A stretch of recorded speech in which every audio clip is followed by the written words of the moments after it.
ইরানের কাছে হার মেনেছে ট্রাম্প ইসরায়েলের সব পরিকল্পনা।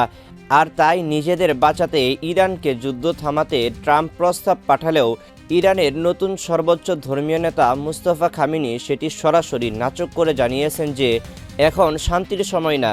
আর মুস্তাফা খামেনির এমন ঘোষণার পরে রাতভর একের পর এক শক্তিশালী মিসাইল ছুটছে ইরান। আর ইরানের এই হামলায় ইসরায়েলের উত্তরাঞ্চল এখন অনেকটাই ধ্বংসস্তূপে পরিণত হয়েছে। রাত আসলেই ইসরায়েলের মানুষদের মনে আতঙ্ক ছড়িয়ে পড়ছে। ইরান রাতের আধারে কখনো ক্লাস্টার মিসাইল আবার কখনো বা শক্তিশালী মিসাইল ফাত্তাহ নিক্ষেপ করে রাতের ঘুম হারাম করে দিচ্ছে ইসরায়েলিদের। যুদ্ধের 17 দিনেই ইরানের লাগাতার হামলায় কার্যত ধ্বংসস্তূপে পরিণত হয়েছে ইসরায়েল ও যুক্তরাষ্ট্রের সামরিক ঘাঁটিগুলো। এমনকি বাদ নেই সাগরপথও। যুক্তরাষ্ট্র ও ইসরায়েলকে উচিত শিক্ষা দিতে হরমুজ প্রণালী বন্ধ করেছেন ইরান।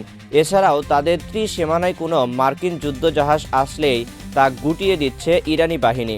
এছাড়াও ইরানিদের তারা খেয়ে ট্রাম্পের অত্যাধুনিক যুদ্ধজাহাজ আব্রাহাম লিঙ্কনও ভারত মহাসাগরের দিকে পালিয়ে গিয়েছে বলে জানিয়েছে ইরানের বিপ্লবী গার্ড।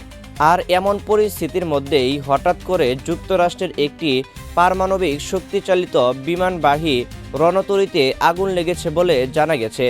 শুধু তাই নয়, সপ্তাহ জুড়ে সেই আগুন নেভাতে না পারায় দিশেহারা হাজার হাজার নাবিক। অনেকের ওই ধারণা সম্ভবত ইরানের হামলায় আগুনে পুড়ে ধ্বংস হয়েছে যুক্তরাষ্ট্রের অন্যতম শক্তিশালী এই যুদ্ধজাহাজটি। যদিও এ বিষয়ে মুখ খোলেন ইরান, তবে ইরানের কাছে আর বোধহয় নিজেদের মান সম্মান খোয়াতে চান না মার্কিন প্রেসিডেন্ট ডোনাল্ড ট্রাম্প। আর তাই বিমানবাহী অত্যাধুনিক এই রণতৈরির আগুনকে রীতিমতো যান্ত্রিক ত্রুটি বলে প্রচার করেছে যুক্তরাষ্ট্র। আর এমনটাই মনে করেন নেটিজেনরা।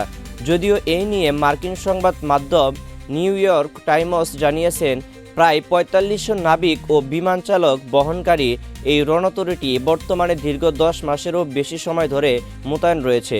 আর দীর্ঘ সময় ধরে সাগরে মোতায়েন থাকায় জাহাজের যন্ত্রপাতি ও ক্রু উভয়ের উপর অতিরিক্ত চাপ পড়ায় আগুন ধরে যায় জাহাজটিতে। যদিও জাহাজটির নাবিকরা একাধিক অংশে টানা একদিনেরও বেশি সময় ধরে আগুনের সঙ্গে লড়াই করার পর অবশেষে তা নিয়ন্ত্রণে আনতে সক্ষম হন।